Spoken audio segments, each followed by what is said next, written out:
Bueno, buenas tardes a todos, buenas noches. Voy a empezar la presentación que tenemos dispuesta para hoy en eh, en el foro de psicoanálisis del campo lacaniano de Pasto. Lamentablemente hubo una dificultad técnica con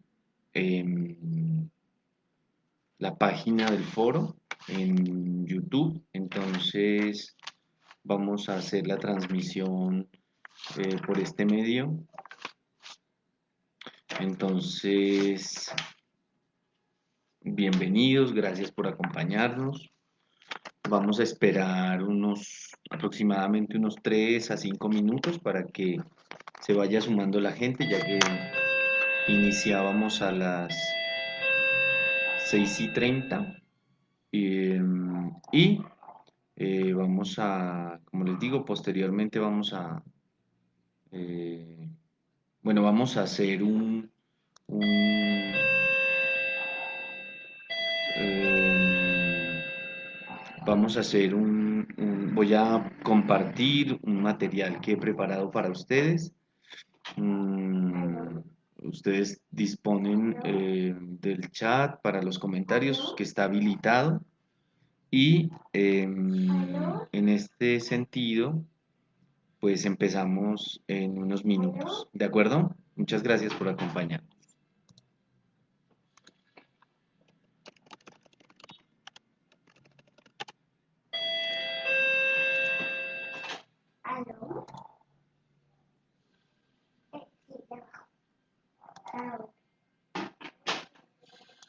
Mami,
Bueno, empecemos entonces.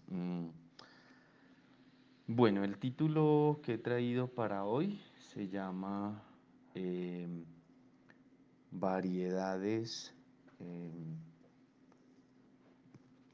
se llama Variedades de la verdad en un análisis. La idea es intentar recorrer un poco em, todo el concepto de verdad en psicoanálisis. Evidentemente, pues tal vez no desde una cuestión tal vez tan teórica, sino aplicarlo a los fenómenos clínicos, aplicarlo a las consideraciones clínicas. Em, bueno, no puedo empezar sin saludar a las personas que están en el chat, en los comentarios. Los saludo a todos de corazón. Gracias por acompañarnos. A medida que los voy que los voy leyendo y que las voy leyendo, pues eh, me traen buenos recuerdos, ¿no?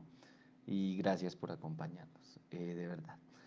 Bueno, entonces, bueno, ¿qué son las variedades de la verdad en un análisis, ¿no? Em, Realmente, el término variedades de la verdad en un análisis realmente es un término que es evocado a partir de la enseñanza de Lacan, eh, de un neologismo que Lacan produce, que en francés es la varité, ¿no? Varité, pues con una pronunciación en español, pero el neologismo que podría traducirse al castellano es la variedad. ¿Qué evoca la variedad? Es la verdad como variable, o es la variación de la verdad, ¿no? Ese término variedad evoca condensa esos dos elementos, ¿no? Lacan en el seminario 24 nos dice lo siguiente, abro comillas, dice, asociar libremente, ¿qué es lo que quiere decir eso?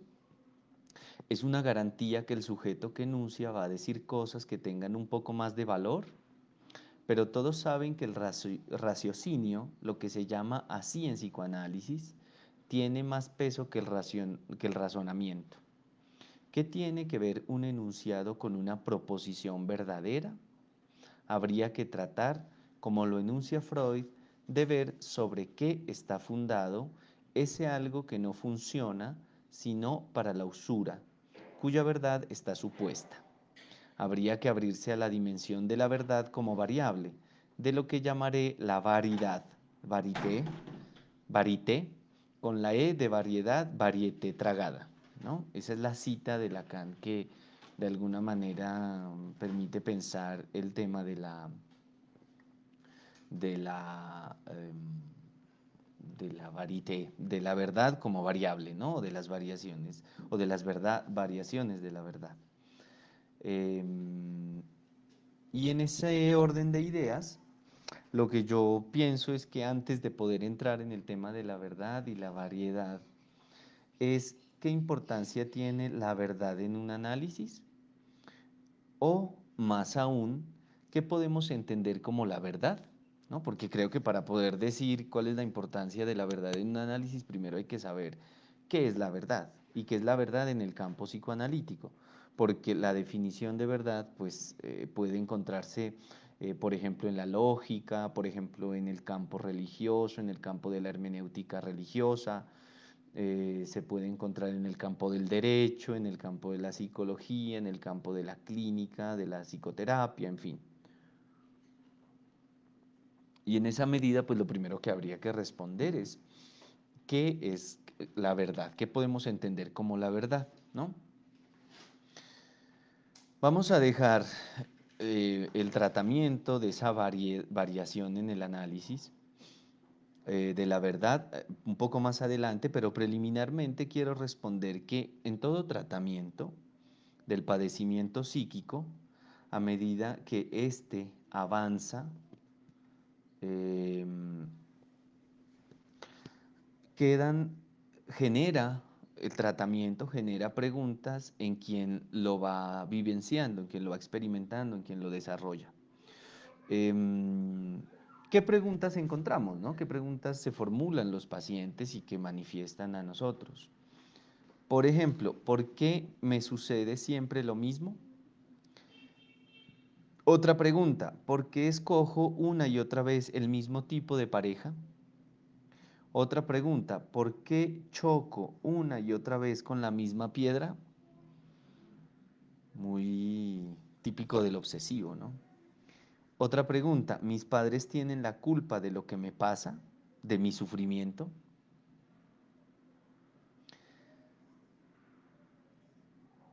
Y la pregunta del millón, ¿no? La que se ve en un meme muy interesante, que es una pintura, dice, ¿por qué eres así? ¿O por qué soy así? ¿No? Entonces, eso implica que más allá de la búsqueda de detener el sufrimiento en un tratamiento psicoanalítico, siempre aparecen preguntas que apuntan a conocer o a descubrir la verdad sobre nuestro ser. Preguntas que emergen del oscuro del ser y quedan aplastadas bajo la aplicación de técnicas o la aplicación de órdenes sugestivas. Pueden quedar también esas preguntas olvidadas tras la palabra que corre enloquecida, si es que esa palabra se deja pronunciar.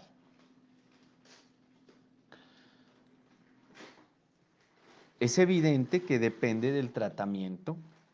Incluso podríamos decir que solo un psicoanálisis podría abordar estas preguntas que con el tiempo podrían ver la luz. Otra consideración que hay que llevar a este desarrollo es que hay una relación indisociable entre síntoma y verdad. Es decir, esa relación indisoluble entre síntoma y verdad propone que todo síntoma tiene una verdad oculta. Todo síntoma puede develar una verdad oculta.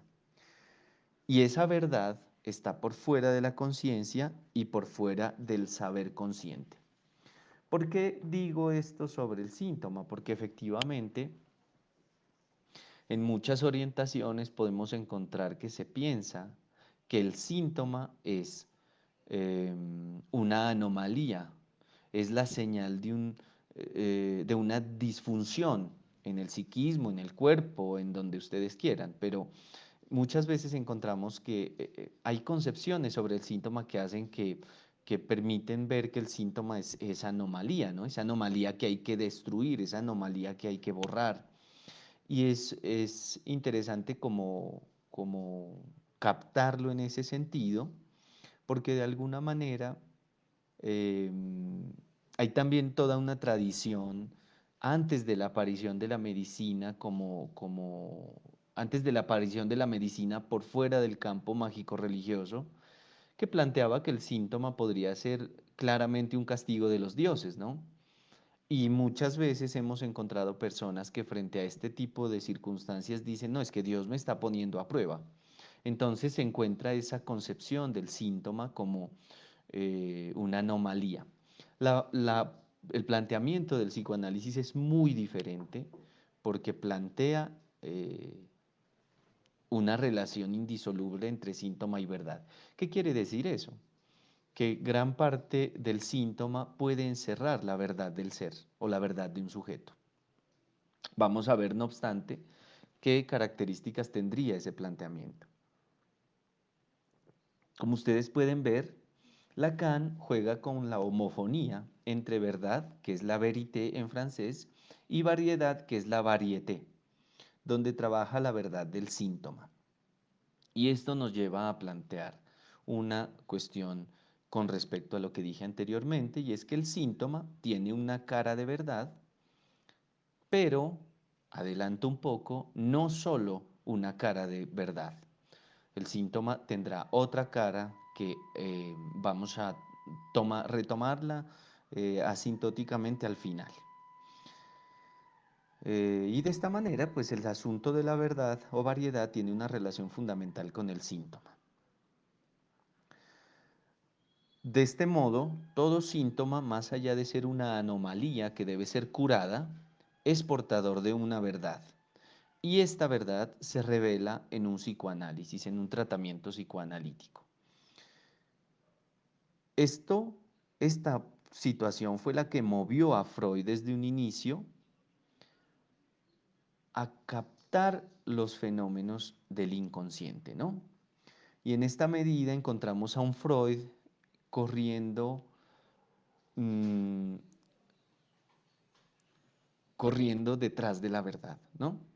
Y así es como podemos ver a este Freud como un investigador eh, siempre en búsqueda de la verdad, ¿no? En algunos momentos de la historia em, se ha mostrado a Freud como un investigador de la verdad, al estilo, por ejemplo, de Sherlock Holmes, ¿no?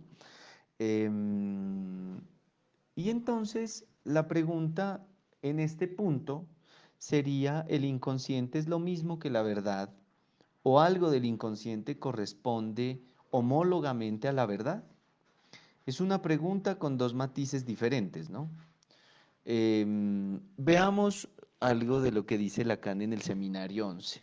Lo que dice Lacan en el seminario 11. Lacan dice lo siguiente.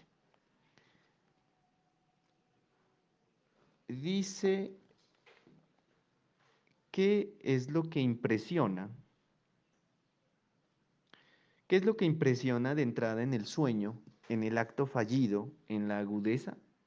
El aspecto de tropiezo bajo el cual se presentan. Lacan está hablando aquí de las formaciones del inconsciente. Retomo lo que dice Lacan. Dice, tropiezo, falla, fisura. En una frase pronunciada, escrita, algo viene a tropezar. Estos fenómenos operan como un imán sobre Freud y ahí va a buscar el inconsciente. Allí una cosa distinta exige su realización, una cosa que aparece como lo intencional, ciertamente, pero con una extraña temporalidad.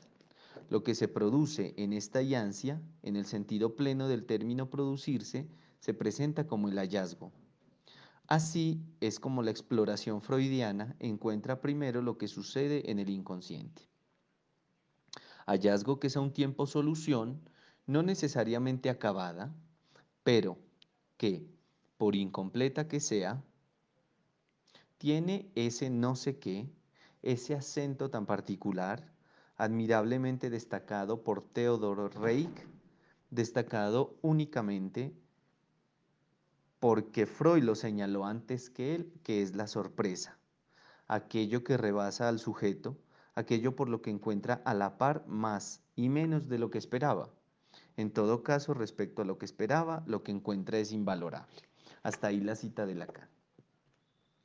Esta cita me hace pensar inevitablemente en lo propuesto por Freud en recordar, repetir y reelaborar. Es otro texto de Freud muy famoso, donde lo que no, donde él plantea que lo que no se recuerda equivale a decir lo inconsciente en este punto de la investigación de Freud. Al no ser recordado, lo inconsciente se actúa, ¿no? Em,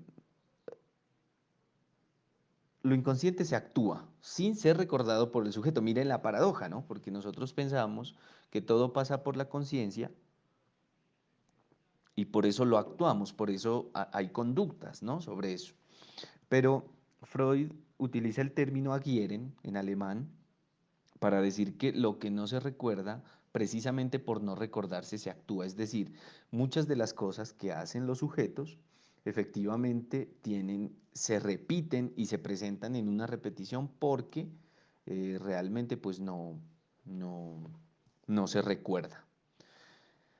¿Qué pasa entonces cuando esto del inconsciente emerge en forma de verdad? Se produce la sorpresa, dice Lacan. Así, un índice de la aparición de verdad, de la puesta en juego del inconsciente, es la sorpresa, algo que siempre vemos en clínica. Siempre que un sujeto está asociando libremente, eh, encuentra en su propio discurso palabras que terminan sorprendiéndolo, ¿no?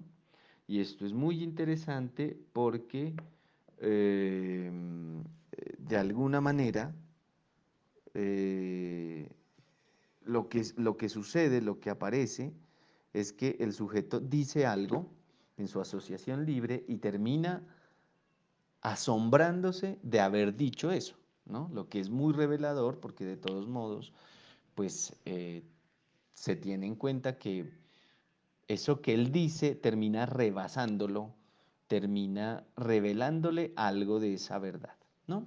Y casos, perdón, y ejemplos extraídos a partir de los casos hay muchísimos, ¿no? Podría contarles uno o dos al respecto. En este punto podemos afirmar que hay algo homólogo de este inconsciente a la verdad, ¿no? Para responder a la pregunta que me hice anteriormente. Si hay algo del inconsciente que puede homologarse a la verdad. Las elaboraciones de Lacan sobre un inconsciente estructurado como un lenguaje en la primera parte de su enseñanza nos autoriza a pensar en eso. ¿Qué quiere decir esto? ¿No? Esto me lleva a plantear que la verdad se encuentra sometida por las leyes del significante, por las leyes del lenguaje. No obstante, puede ser una conclusión precaria, ¿no?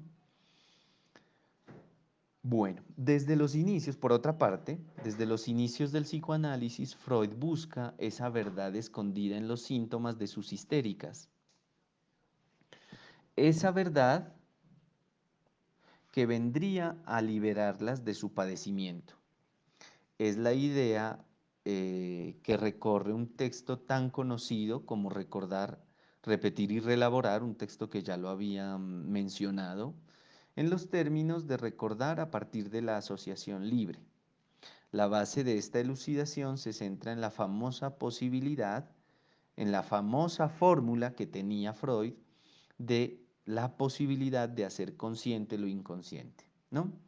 Entonces Freud lo que planteaba era que el tratamiento psicoanalítico, a partir de la asociación libre como método de indagación de lo inconsciente, lo que permitía producir era el acceso a la verdad en el sentido de un recordar. Por eso el texto tiene este nombre, ¿no? Y la frase famosa de Freud es la siguiente, voy a retomarla acá. Freud dice, cuando aplicamos, dice, perdón, listo, dice, cuando aplicamos la nueva técnica resta muy poco. Nada, muchas veces, de aquel decurso de alentadora tersura. Es cierto que se presentan casos que durante un trecho se comportan como en la técnica hipnótica y solo después se deniegan, pero otros tienen desde el comienzo un comportamiento diverso. Si nos atenemos al signo distintivo de esta técnica respecto del tipo anterior, Freud aquí está contraponiendo las dos técnicas, ¿no? La técnica hipnótica, que no es psicoanálisis. De hecho, Freud renuncia a la hipnosis y ahí es cuando nace el psicoanálisis. Él está contraponiendo esa técnica hipnótica con respecto al psicoanálisis con su asociación libre. Entonces dice Freud, si nos atenemos al signo distintivo de esta técnica respecto del tipo anterior, podemos decir que el analizado no recuerda en general nada de lo olvidado y reprimido, sino que lo actúa. ¿No? Era lo que yo les decía hace un momento. No lo reproduce como recuerdo, sino como acción. Lo repite sin saber desde luego que lo hace. ¿No? Y ahí pone dos ejemplos muy interesantes. Dice, por ejemplo, el analizado no refiere a acordarse del haber sido desafiante e incrédulo frente a la autoridad de los padres. En cambio, se comporta de esa manera frente al médico. Al médico lo que equivale a decir al psicoanalista en este caso. No recuerda haberse quedado atascado, presa de desconcierto y desamparo, en su investigación sexual infantil, pero presenta una acumulación de sueños confusos. Se lamenta de que nada le sale bien y proclama es su destino no acabar ninguna empresa. No se acuerda de haber sentido intensa vergüenza por ciertos quehaceres sexuales, ni de haber temido que lo descubrieran, pero manifiesta avergonzarse del tratamiento que ahora se somete y procura mantenerlo en secreto frente a otros, ¿no? Miren que la idea de Freud es clara. Lo que no se recuerda se actúa.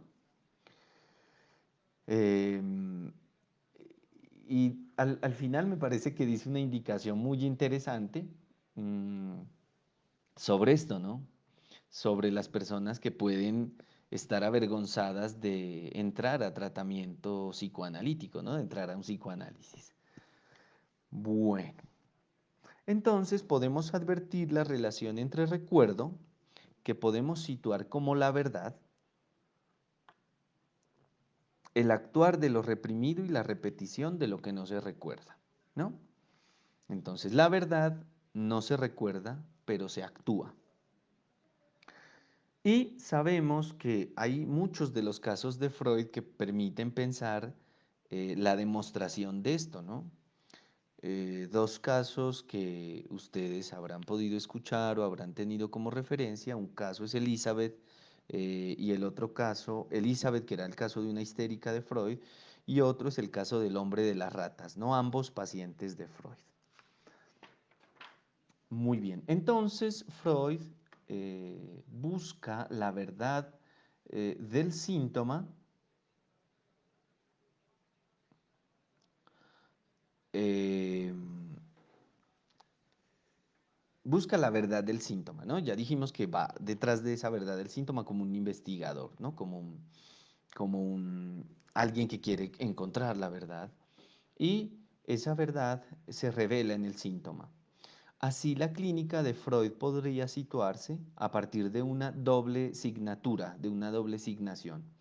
Por un lado, un efecto terapéutico duradero sobre el síntoma a través, y aquí se encuentra la segunda cuestión de encontrar una verdad. Entonces, la, la idea de que emerja la verdad implica una cuestión, por un lado, de una ganancia terapéutica y por un lado, de una ganancia epistémica, podríamos decir, de una ganancia de saber, ¿no? Donde el sujeto puede saber algunas cosas sobre su padecimiento, sobre la causa de este, ¿no? En relación a la verdad, sobre recuerdos no recordados anteriormente y sobre sus repeticiones, sobre muchas cosas más realmente.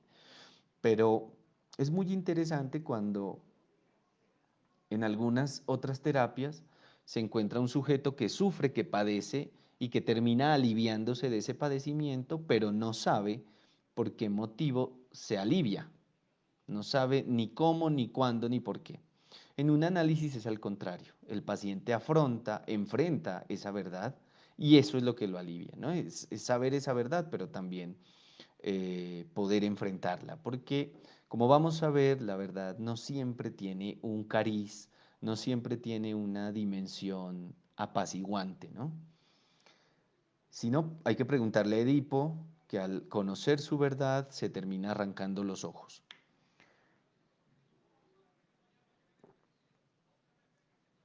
Em, y la pregunta sería, bueno, y en definitiva, ¿qué es la verdad? ¿No? ¿Qué sería esta verdad? Porque ya hemos hablado de la verdad como de forma como se presenta, donde Freud la busca, donde puede aparecer, en el tratamiento cómo se articula, pero podríamos preguntarnos en definitiva qué es esa verdad, ¿no? Y la verdad, como digamos siguiendo este hilo secuencial, implica la verdad sería ese fragmento eh, reprimido de mi historia, ¿no? Y aquí quiero traerles una cita de Lacan donde aparece una referencia a la verdad eh, con respecto a esto. ¿Listo? Dice Lacan, miren, dice Lacan en un texto que se llama Función y campo de la palabra y del lenguaje en psicoanálisis. Es el texto inaugural con el cual podemos decir que Lacan entra en el campo del psicoanálisis. Lacan dice lo siguiente, abro comillas, el inconsciente es ese capítulo de mi historia que está marcado por un blanco u ocupado por un embuste. Es el capítulo censurado, dice Lacan, pero la verdad puede volverse a encontrar. Lo más a menudo ya está escrita en otra parte, a saber, en los monumentos. Y esto es mi cuerpo. Es decir, el núcleo histérico de la neurosis, donde el síntoma histérico muestra la estructura de un lenguaje y se descifra como una inscripción que una vez recogida puede, sin pérdida grave, ser destruida. En los documentos de archivos también. Y son los recuerdos de mi infancia, impenetrables tanto como ellos cuando no conozco su proveniencia. En la evolución semántica, y esto responde al stock y a las acepciones del vocabulario que me es particular, como al estilo de mi vida y a mi carácter. En la tradición también, y aún en las leyendas que bajo una forma heroificada vehiculizan mi historia. En los rastros finalmente, que conservan inevitablemente sus distorsiones necesitadas para la conexión del capítulo adulterado con los capítulos que lo enmarcan y cuyo sentido restablecerá mi exégesis. Aquí pues Lacan muy del lado de, de, de su propia propuesta de definir el inconsciente estructurado como un lenguaje, ¿no? Entonces miren la relación que se encuentra entre verdad e inconsciente y cómo la verdad es ese capítulo de mi historia censurado, dice Lacan. Por eso digo que la verdad, esta verdad, es por definición reprimida, ¿no?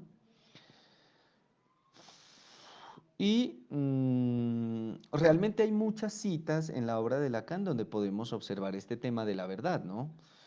Hay una cita muy famosa en La cosa o el sentido del retorno a Freud, donde Lacan pone a la verdad a hablar, dice, la verdad, yo la verdad hablo, dice, y empieza un estilo de un recurso a la literatura española muy interesante, pues que lo dejo simplemente como referencia, ¿no? Em, Gracias a todos por sus saludos, por sus preguntas. Ahora, al final voy a retomar las preguntas, ¿vale? Bueno, entonces continúo, ¿no? Y en esta medida, pues Lacan, siguiendo esta vertiente, dirá realmente que la causa del síntoma, miren como aquí vuelve a ponerse de manifiesto en primer plano, eh, Lacan va a decir que la causa del síntoma es la verdad, ¿no? Dentro de este estatuto, el descubrimiento de la verdad como trabajo de un análisis produce, como ya hemos dicho, una terapéutica del síntoma. Es decir, si puedo descubrir mi verdad, mi síntoma a nivel del sufrimiento se va a apaciguar sobre el sufrimiento que éste produce. Y hay numerosas referencias de Lacan que trae para establecer este estatuto de la verdad como causa del síntoma, ¿no? Por ejemplo, en este texto que les recordaba hace un momento, Función y campo de la palabra y del lenguaje en psicoanálisis, él dice, em, él propone el concepto de la palabra plena, ¿sí? Como una palabra que podría designar el deseo del sujeto, pero también este nivel de verdad, es decir, una palabra como portadora de la verdad. Está también un escrito que ustedes pueden rastrear que se llama La ciencia y la verdad de Lacan, donde plantea este tema de que realmente la verdad es causa. Y una psicoanalista como Colette Soler nos va a decir que el estatuto del síntoma en un primer momento va a ser el de la verdad como causa. Y hay otra cita muy interesante que esto nos va a permitir desplegar esta segunda parte de esta presentación, donde lo que Lacan va a afirmar eh, es que, retomando un texto de Freud famosísimo que se llama Análisis terminable interminable, Lacan va a decir que la relación analítica está fundada sobre el amor a la verdad, y él hace una traducción del alemán, pues que no me pareció necesario traer a esto. Eso ustedes lo pueden revisar en el seminario 17, ¿no? ¿Por qué digo que esta cita de Lacan nos va a permitir desarrollar la segunda parte de esta presentación? Y es porque evidentemente hasta este punto podemos pensar que la verdad es la clave de un análisis, ¿sí? Y podemos ver en la forma de cómo Freud concibió el psicoanálisis, el tratamiento psicoanalítico. Freud lo concibe bajo la modalidad de encontrar esa verdad reprimida, y en esa medida de encontrar el inconsciente. Y podemos pensar que esa finalidad es la finalidad del psicoanálisis. Evidentemente, la perspectiva de Lacan viene a abordar o viene a plantear otra cosa muy diferente, y es que a nivel de, de la verdad en un primer punto es eh, indispensable, ¿sí? Es acceder a esa verdad es lo más importante tal vez. Pero Lacan, vamos a ver entonces en esta segunda parte del trabajo, cómo Lacan va a cambiar ese estatuto de la verdad. Y lo va a hacer a partir de varios elementos. Yo simplemente voy a abordar uno o dos, porque eso nos exige. La clave, ¿dónde se encuentra? En los seminarios 16 y 17, ¿no? Obviamente antes lo venía presentando, pero esa verdad como una construcción de lenguaje sobre nuestro ser, sobre nuestra historia reprimida, va a cambiar de su estatuto. En Freud, ¿qué podemos ver? Tal vez que los tratamientos psicoanalíticos, el caso más importante de lo que estoy diciendo es el hombre de las ratas, pero podemos ver que el caso que los tratamientos psicoanalíticos finalizaban cuando el analizante, o en el términos de Freud, el analizado accedía a esa verdad. Ustedes lo pueden ver en el caso del hombre de las ratas, como el hombre de las ratas termina accediendo a esa parte de su historia reprimida y se devela cuál es el lugar del padre, cuál es el lugar del término rata, cuál es la conexión del significante rata con otros significantes como el dinero, bueno, etcétera, y cómo eso aparece o permite aparecer toda una serie de elementos, ¿sí? Que generan esta cuestión de mm,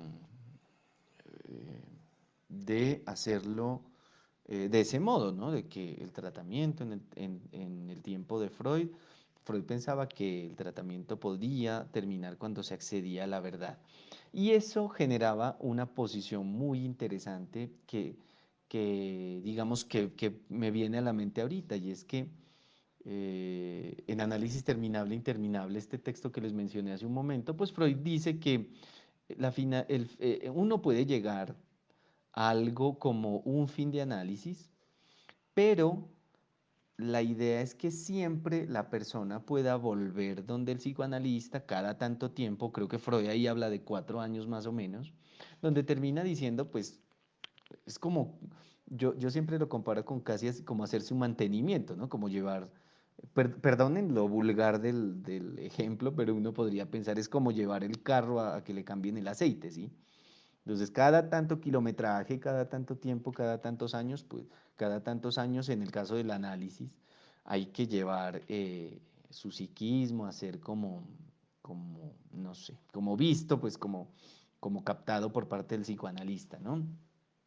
Es decir, finalmente Freud se pregunta si el análisis es terminable o interminable, y la conclusión es que para él no, ¿no? Y sabemos que uno de los grandes puntos de diferencia entre Lacan y Freud fue ese, que precisamente Lacan plantea que no, que hay un punto de finitud en el análisis y que ese punto determina, eh, por lo menos no volver al analista, ¿sí? Que eso en un punto se llame atravesar el fantasma, o que en otro punto se llame eh, anudar el santóm, o el saber hacer con el síntoma. Bueno, eso realmente ahorita poco importa, ¿no? Lo que dice Lacan es que hay un punto de finitud del análisis, y en teoría eso produce un analista. Y eso hace que el analizante no vuelva a análisis, sino que se posicione de otra forma en el análisis, que es que él sea el analista, no el analizante. Ahora bien, en la práctica eso no sucede. Hay muchos casos de, de testimonios de personas que han llegado a su final de análisis, han atravesado la experiencia del pase, que es contar su análisis en un dispositivo, ¿cierto? En alguna escuela, etcétera, una escuela de psicoanálisis, en fin, y después han vuelto al analista, ¿no? ¿Y qué pasa con esos análisis? ¿Qué hubo ahí? ¿No? Para pensar que hubo un final cuando realmente volvió la persona a buscar a su analista, ¿no? Hay gente, hay posiciones teóricas que dicen que ahí ya no hay psicoanálisis, que la persona va a hablarle a otra persona. Bueno, en fin, no me voy a detener sobre eso porque no es el trabajo que quiero desarrollar. Pero a donde voy es a que para Freud el análisis era eso, ¿no? Era la búsqueda de la verdad. Y tal vez eso permita plantear una cuestión muy interesante y es, tal vez, ¿cómo reaccionaría Freud si estuviera vivo hoy a los psicoanálisis tan extensos que se producen desde por lo menos los análisis lacanianos, ¿no? Que pueden durar 5, 10, eh, 15, 20 años, ¿no? ¿Qué diría Freud? Yo creo que sería escandaloso para él porque creo, no estoy muy seguro, pero creo que en el libro de Rudinesco, en la biografía que ella hace sobre Freud, dice que más o menos, creo que el análisis más largo que él sostuvo fueron, no sé si 4 o 5 años, ¿sí? Pero eso le parecía a él claramente una exageración. Es decir, cuando se abordaba la verdad sobre el síntoma, pues esto permitía que el sujeto eh, saliera de ese análisis, ¿no? Y como les digo, sería interesantísimo verlo eh, en, em, El hombre de las ratas principalmente. No hay otros casos, pero bueno. Entonces, hay otra forma, precisamente este último fragmento que comenté sobre lo que Lacan dice en el seminario 17 de Freud. Lacan dice, la relación analítica está fundada sobre el amor a la verdad. Este punto es el que nos va a permitir pasar a esta otra versión de la verdad, a esta otra variedad de la verdad, ¿no? Esta otra variedad. Dice, otra forma como Lacan aborda la cuestión de la verdad aparece en el seminario 17, pero con un cambio importante sobre su planteamiento a partir de los desarrollos de la lógica y sus avances en la relación con los 4 discursos. Recuerden que Lacan, a partir del seminario 16, no sé si al final del 15, pero a partir del seminario 16 es contundente que Lacan vuelve sobre los desarrollos de la lógica para hacer avanzar su teoría, ¿no? Y en esa medida, mm, en este, eh, en este, eh, en este sentido, digámoslo de alguna manera, la cuestión se presenta del siguiente modo, ¿no? Y es que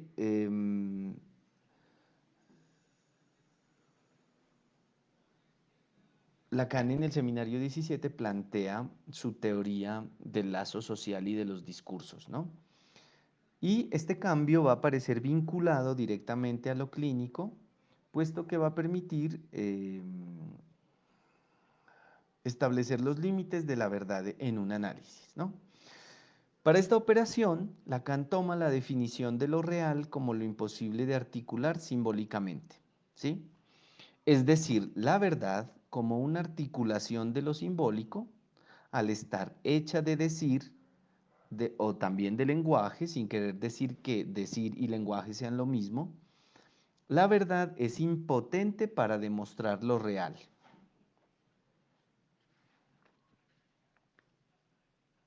Para demostrar lo real.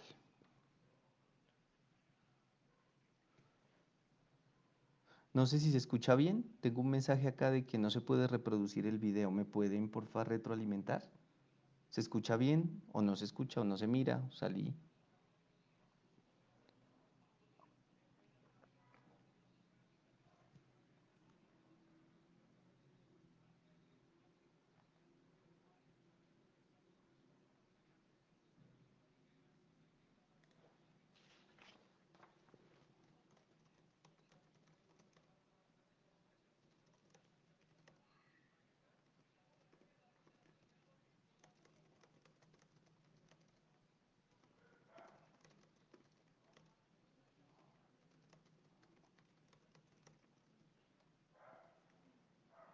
¿Está bien? Perfecto. Es que tengo acá un mensaje que dice, tenemos problemas. Bueno, perfecto. Entonces yo sigo. Sí, yo voy a continuar. ¿Listo? Bueno, gracias por estar ahí con la retroalimentación. ¿Listo? Entonces continuemos. Entonces, lo que yo les comentaba es que Lacan va a empezar muchas gracias. Entonces, lo que empieza a trabajar Lacan, lo que empieza a presentar Lacan, es que ya empieza a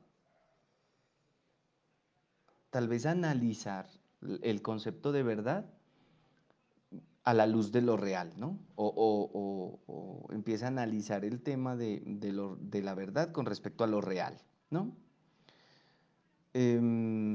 Y afirma que lo real es lo imposible. Ustedes conocen esa definición de Lacan. Lacan dice que bueno, no voy a partir de que tal vez saben lo que es lo real, ¿no? Sino que habría que explicarlo. Lacan tiene, para explicar el psicoanálisis, tiene tres registros, ¿no? Y esos tres registros son lo imaginario, lo simbólico y lo real. Lo simbólico es el lenguaje, es la cultura, es el gran otro, es el lenguaje fundamentalmente, ¿no? Y lo real es lo que es imposible de hacer entrar en el lenguaje, ¿no? Esa es la definición más básica de lo real, porque realmente pues Lacan va a tener muchísimas definiciones de lo real. Por ejemplo, hay una conferencia que se llama La Tercera, que vamos a evocar en un momento, donde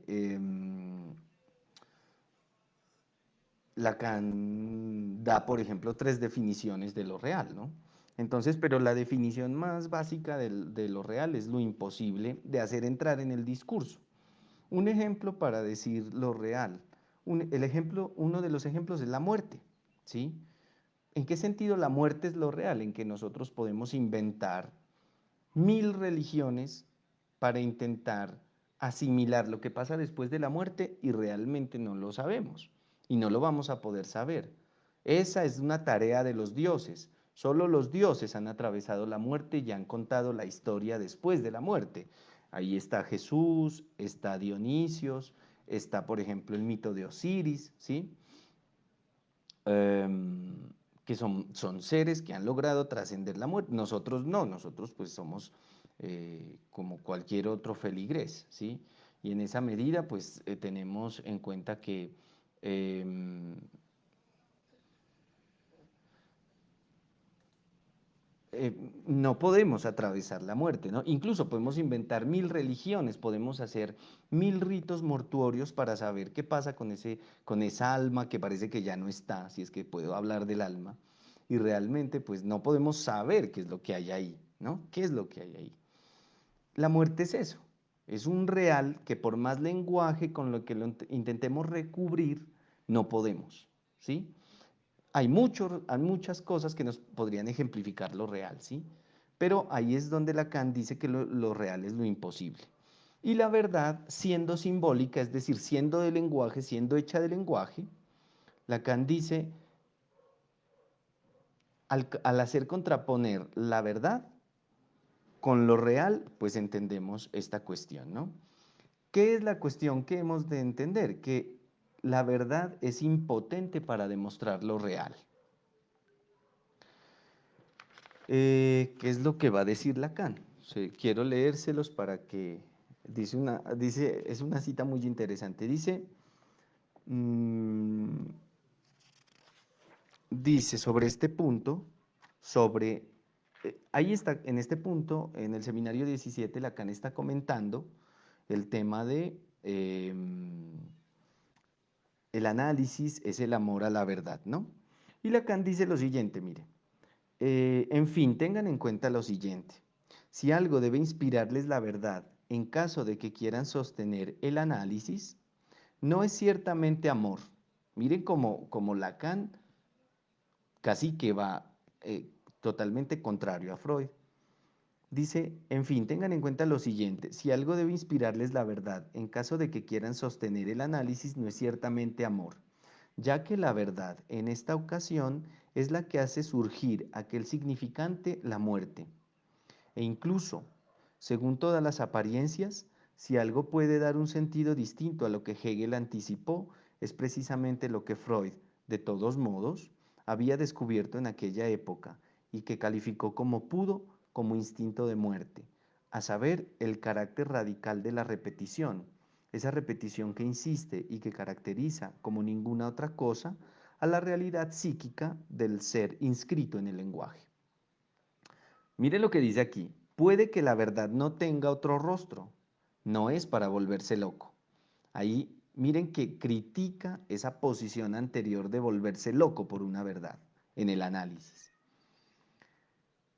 Y esto tampoco es exacto, dice. Rostros, la verdad tiene más de uno.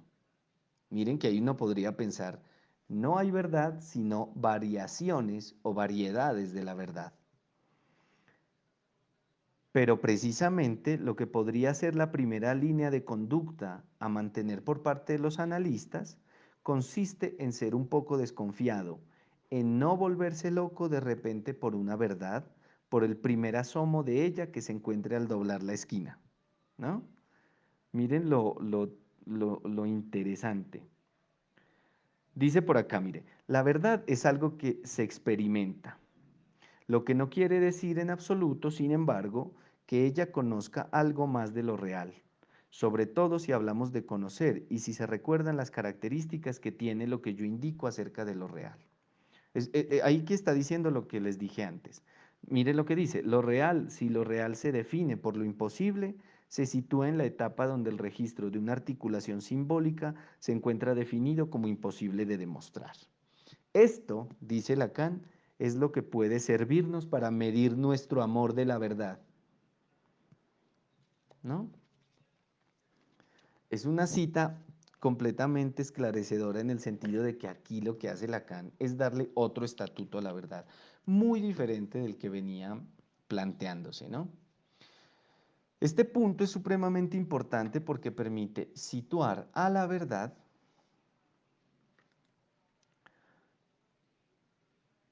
en otro nivel, un nivel secundario respecto del desarrollo de un análisis. Quiere decir que si la verdad es impotente para llegar a lo real, entonces su impotencia decae después de ser atravesada. Es decir, la verdad es impotente. Esa verdad, su importancia decae después de ser atravesada, tocada, alcanzada. Y la verdad no permite curar algo del sujeto que se llama precisamente lo real. En este sentido, podemos pensar que la verdad solamente puede curar la parte del síntoma que causa sufrimiento. Esta variación de la verdad, miren que aquí es otra variedad, otra varité, esta variación de la verdad muestra dos vertientes. Por un lado, la verdad como potente para curar el sufrimiento del síntoma. No queremos decir con esto que cuando la verdad es impotente para todo, no, es potente para curar el sufrimiento del síntoma, pero es impotente para curar lo real. Y eso implica otra consecuencia, y es que lo real es lo incurable de un sujeto, es decir, hay algo del sujeto que no se puede curar. Este punto va a demostrarse a partir de varias ascensiones o aseveraciones de Lacan.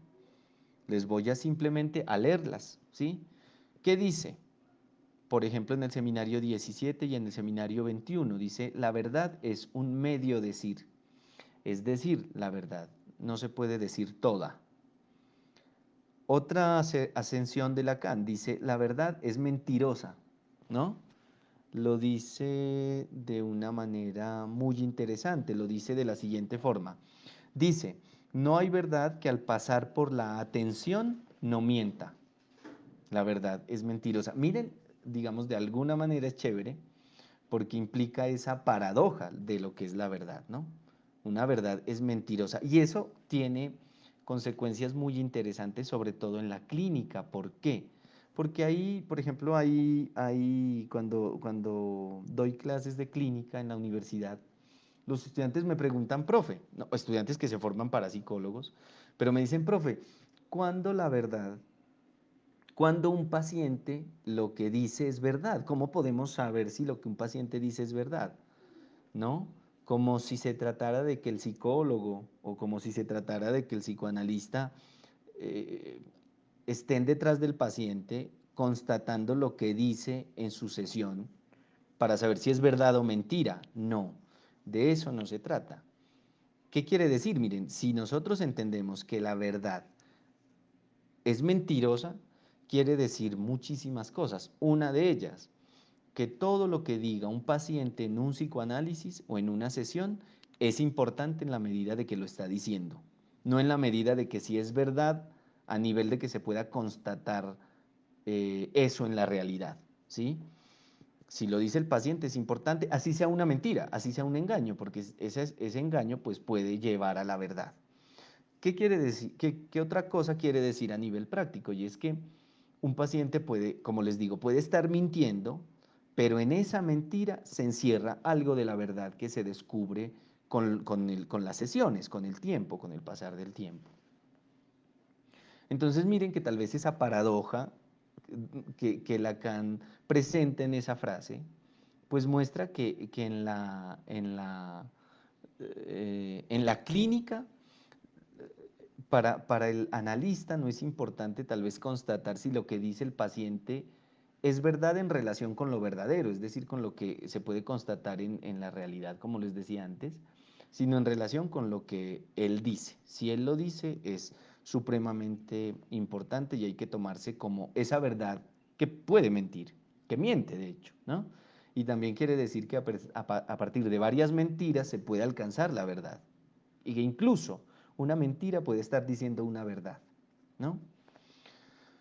Bueno, otra de las ascensiones que dice Lacan para mostrar este rebajamiento de la verdad, esta variación de la verdad, la encontramos en un texto que se llama Litura Terra, donde dice la verdad tiene estructura de ficción, ¿no? Que viene en la misma línea de lo que estoy comentando. Y por último hay una ascensión que es muy importante, eso es lo que quiero, con lo que quiero terminar. Lacan dice el sentido del síntoma es lo real, ¿no? Habíamos visto que en un primer momento Lacan dice la causa del síntoma es la verdad. Acaba de decir la causa del síntoma, el sentido del síntoma ya no va a ser la verdad, ya no va a ser esa construcción lenguajera, esa construcción de lenguaje, esa construcción de mi historia reprimida sobre mi síntoma, no. A mi síntoma lo causa algo que se llama lo real. Y en esa medida lo real se toma como el goce, ¿no? Que sería interesante discutirlo como cara de lo real, ¿no? Y entonces, solamente dos comentarios sobre estas variedades de la verdad, ¿no? Miren que la verdad aquí rebaja su estatuto, de alguna manera es importante plantearlo. Pero quiero retomar la primera ascensión de Lacan que traje, donde dice Lacan que la verdad es un medio decir. ¿Qué quiere decir eso? Bueno, primero ya lo dije, quiere decir que la verdad no se puede decir toda. Es decir, hay algo de la verdad que queda en la sombra, que no se puede decir. Y es sobre ese medio decir, ¿no? Sobre esa parte que se puede decir a medias, que la persona va a estar girando y girando y girando en un análisis. O sea, tal vez puede demorarse un tiempo importante en darle vueltas y darle vueltas y darle vueltas a la verdad en esa mitad de la verdad que se puede decir. ¿Qué implica? Que hay otra parte de la verdad, esa otra mitad de la verdad que demuestra lo real, que es hermana de lo real, si podemos decirlo así, donde la palabra ya se detiene, donde tal vez un analizante ya no va a tener recursos de palabra y de discurso para hablar en su análisis. Entonces, por eso Lacan tiene una similitud muy interesante con cómo el analizante a veces corre como un perrito enloquecido detrás de la verdad, ¿no? Y cómo a veces eso presenta otra palabra que quiero decirles y es muchos analizantes, muchas personas que hacen su análisis, se preguntan, bueno, ¿cuándo se va a detener esa asociación libre en la que yo vengo a hablar y hablar y hablar? ¿Y cuándo va a parar esto, no? Hay pacientes que se preguntan eso, se preguntan por el final de su análisis, sobre todo cuando ya llevan muchos años. ¿Qué quiere decir también? ¿Qué palabra puedo decirles sobre la verdad como potente para curar el sufrimiento del síntoma. Y es que eh, es posible que podamos plantear que a este nivel un psicoanálisis puede ser superior a otras psicoterapias. ¿En qué medida? En que le permite al sujeto, más allá de poder curar el sufrimiento de su síntoma, le permite encarar lo real. ¿Qué es lo real en la vida de alguien? ¿Qué podría ser lo real en la vida de alguien después de un análisis? Por ejemplo, que usted tenga un hijo y ese hijo se muera. Eso es lo real. Y se trata de atravesar la verdad para encarar ese real que pueda dejar a un sujeto mejor posicionado con respecto a lo real, que no se puede ni contener, ni detener, ni frente a eso se puede hacer profilaxis, absolutamente nada. Tal vez el psicoanálisis puede ser un poco superior, lo digo pues con respeto, pero un psicoanálisis puede ser superior a las otras formas de psicoterapia en esa medida, en que puede dejar a un sujeto mejor parado en lo real.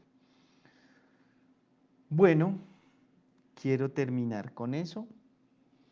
Eh, gracias por acompañarnos. No sé si allá hay algunas preguntas. Entonces, no sé si la presentación les suscitó algún comentario, alguna observación, alguna pregunta para retomarla en el chat. Entonces, voy a ir viendo.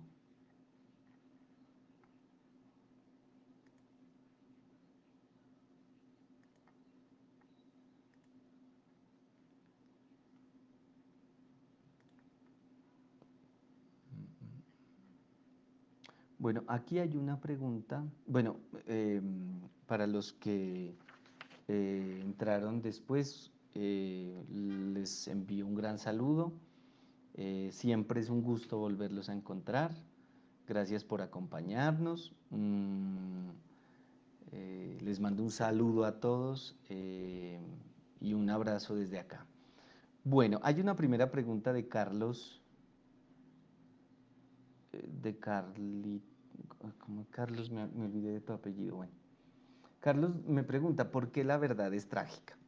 Bueno, aquí hay un elemento interesante que hay que destacar y es que la verdad puede presentar esa dimensión trágica porque, como dice Lacan, tal vez la verdad es algo que no queremos conocer, ¿no? Y eso es lo que decía Freud del neurótico, ¿no? Que a veces tenía la política del avestruz, donde la política del avestruz es enterrar la cabeza en la tierra y no saber nada de lo que pasa, ¿no? Y, y hay una referencia bien interesante ahí porque si la verdad está reprimida, si la verdad es ese capítulo de mi historia que está censurado, que está reprimido, pues evidentemente sabemos, Carlos, que la represión hace que el sujeto se proteja de todos esos, Freud dice, de todas esas representaciones y Lacan dice de todos esos significantes intolerables, ¿no? Entonces la represión, ¿qué es lo que va a hacer? Me va a defender en un primer momento, pero eso va a hacer que la verdad de mi historia quede reprimida, que quede olvidada, que quede, como dice Lacan, censurada. Mm, Y en esa medida, pues la verdad es trágica porque muchas veces dice del ser las cosas que el ser no quiere saber, ¿no? O dice las cosas del sujeto que el sujeto no quiere saber. Por eso les planteo el caso del neurótico. Lacan decía otra cosa muy interesante sobre el neurótico y era que decía, em, el neurótico es alguien que no quiere saber nada sobre sí, sobre su ser, ¿no? Entonces, esa sería la razón de por qué la verdad es trágica, ¿no? Porque realmente es una verdad que tal vez no es algo que a nosotros nos guste, tal vez no es algo que sea muy bonito de saber, ¿no? Y por eso Lacan dice, por eso no hay que volverse loco por la verdad, ¿no? Porque aparezca la verdad y la verdad y la verdad. No, hay que dejar que tal vez que un análisis pues vaya mostrando sus puntos, ¿sí?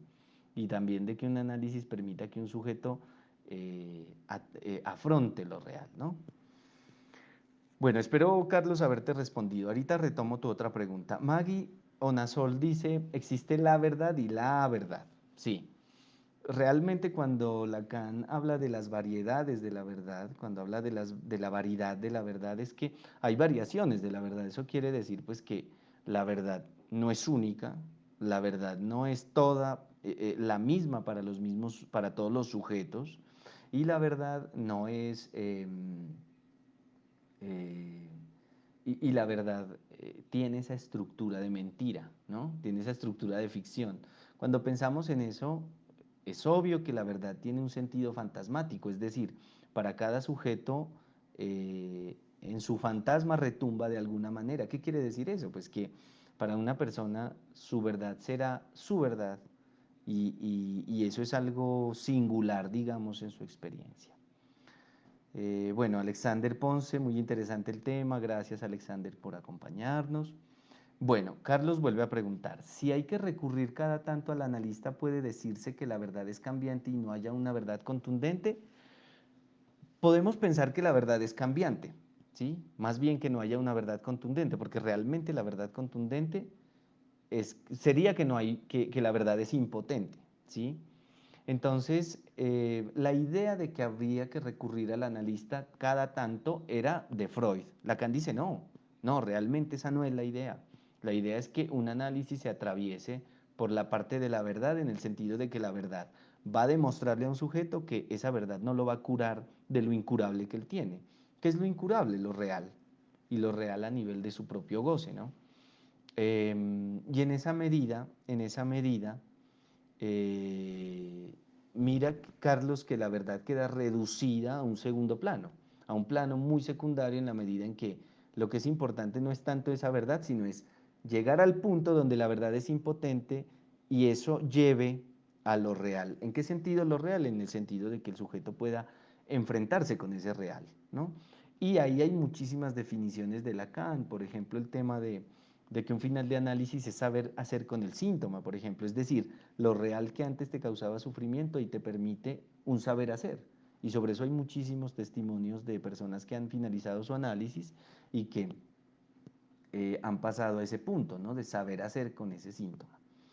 Que en esa medida pues tendría esa cuestión de real. Entonces, no sé si con eso, Carlos, te respondo. ¿Listo? Bueno, bueno, Córdoba Riascos me pregunta, hola, hola, hola, hola, Córdoba Riascos. Creo que sos Juan, ¿cierto? Bueno, escribime ahí a ver si te estoy identificando. Bueno, la represión cuando actúa por un largo periodo agota, físicamente hablando, pues yo podría decirte que sí el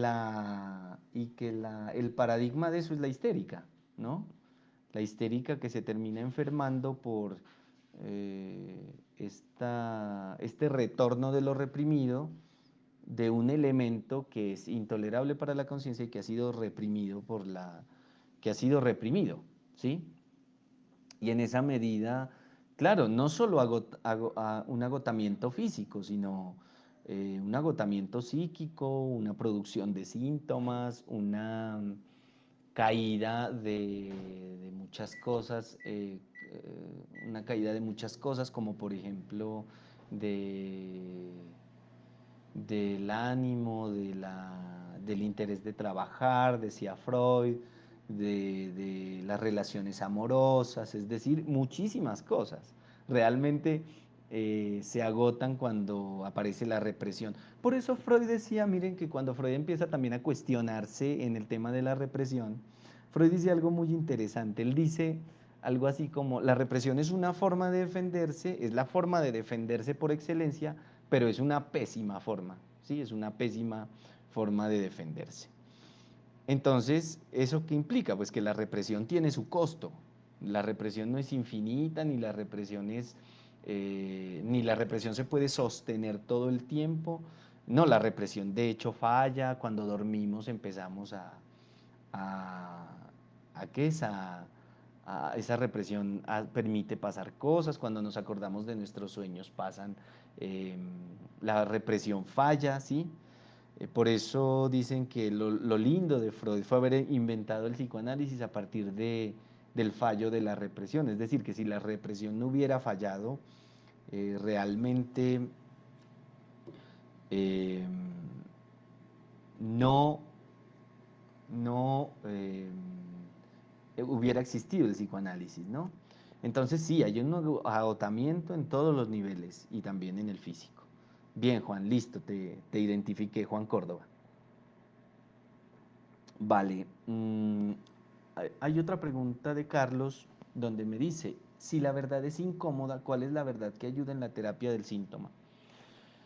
Em, es la misma que aparece a nivel reprimido, Carlos. Es decir, la verdad puede ser no grata de conocerse, pero cuando una persona la conoce, puede reaccionar en un primer momento con angustia, con ansiedad, con desasosiego, tal vez con una sensación de desamparo, no una sensación tal vez, sino una experimentación de desamparo, en fin, ¿sí?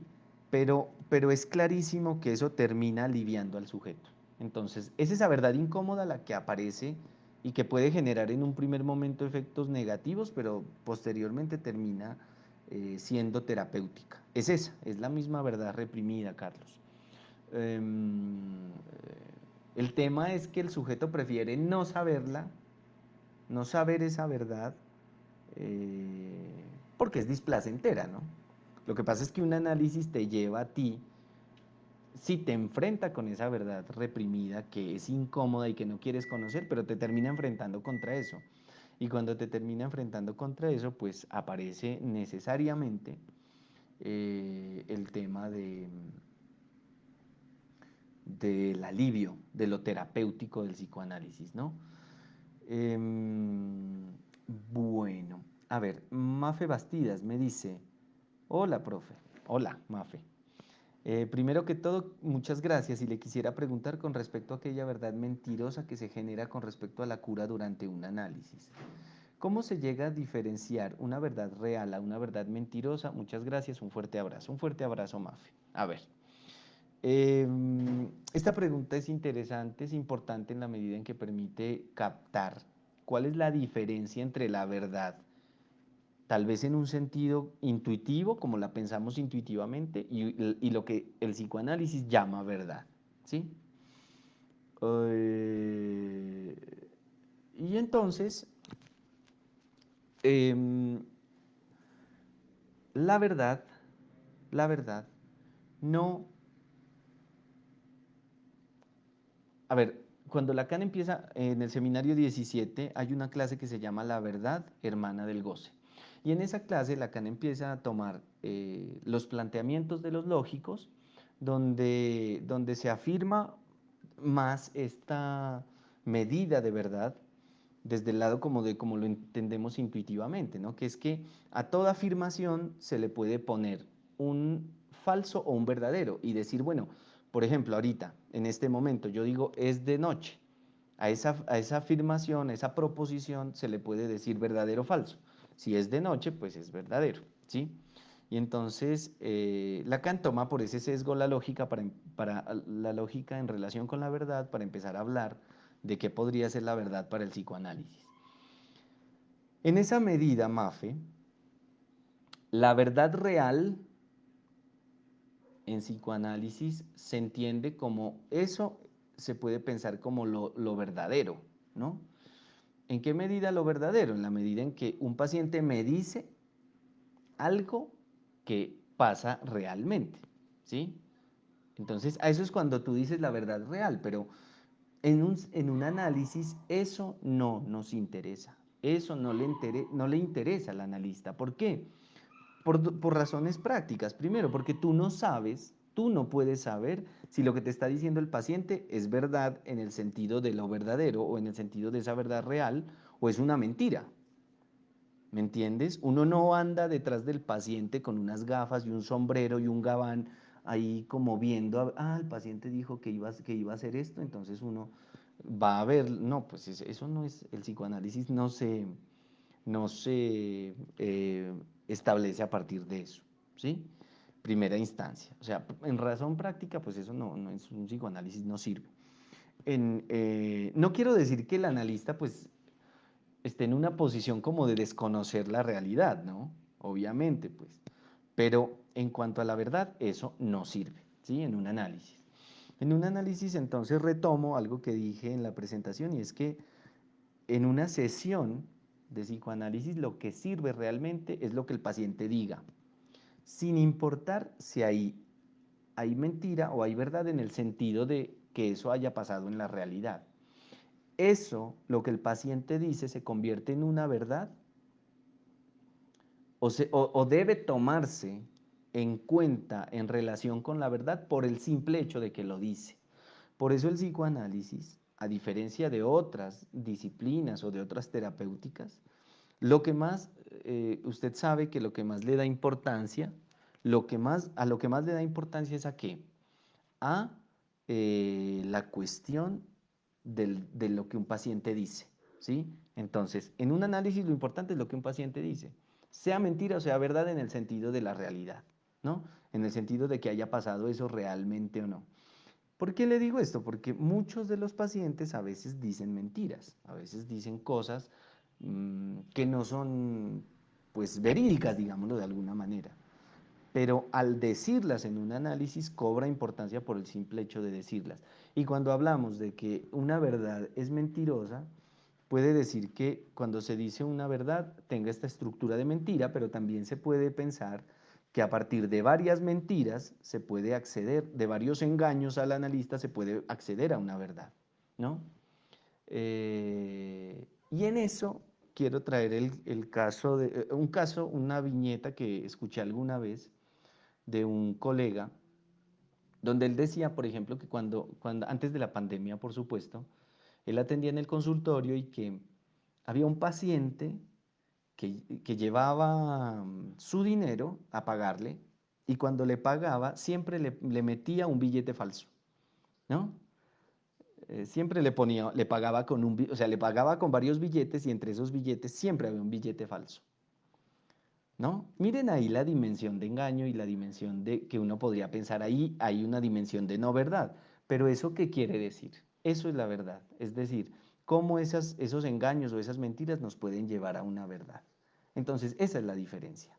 Que tal vez intuitivamente o por fuera de un análisis podemos plantear de que hay elementos específicos para hablar de una verdad verídica, de una verdad real o de una verdad, de lo verdadero, dice Lacan. ¿Sí? Y ahí es donde Lacan dice, no hay que confundir la verdad con lo verdadero, pero en un análisis no. En un análisis, un decir lleva a la verdad. ¿Y el decir dónde está? Pues en el discurso del sujeto. ¿Listo, Mafe? Bueno, Andrés Ortega dice, desde un punto de vista nietzscheano, si la verdad posee un carácter ilusorio y en el sentido de Lacan solo puede medio decirse, cómo a través del análisis se puede contraponer una verdad que desilusiona por otra que pueda ser encaminada hacia un punto de vista más realista. Si por medio de la fantasía se aleja del camino, al enfrentarse a eso me parece a ver, al enfrentarse a eso aparece la angustia como ese alivio se evidencia en el escenario clínico.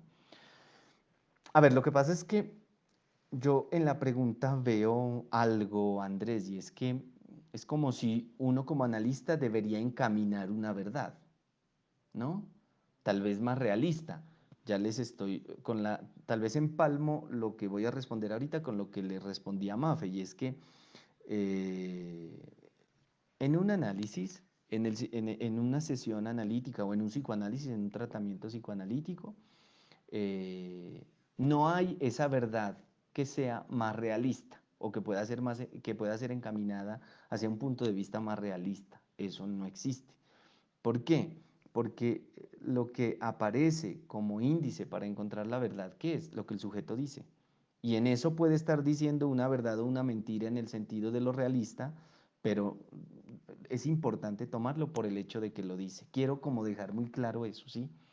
Y otra cuestión y otra idea que me hace surgir tu pregunta, y es que en un análisis el analista no encamina. Lo que encamina es el discurso del paciente, es la asociación libre. ¿Eso qué quiere decir? que todas las verdades que se puedan decir van a terminar siendo mentirosas. Es decir, van a ser una ficción que nosotros nos inventamos para poder soportar lo real.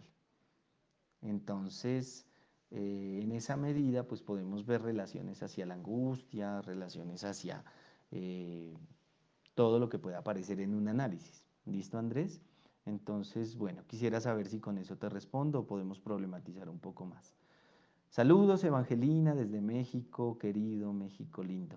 Bueno, Juan dice, profe, retomando lo de la represión, ¿es posible que una represión sea tan impactante que quiebre la psiquis generando un trastorno de la personalidad múltiple?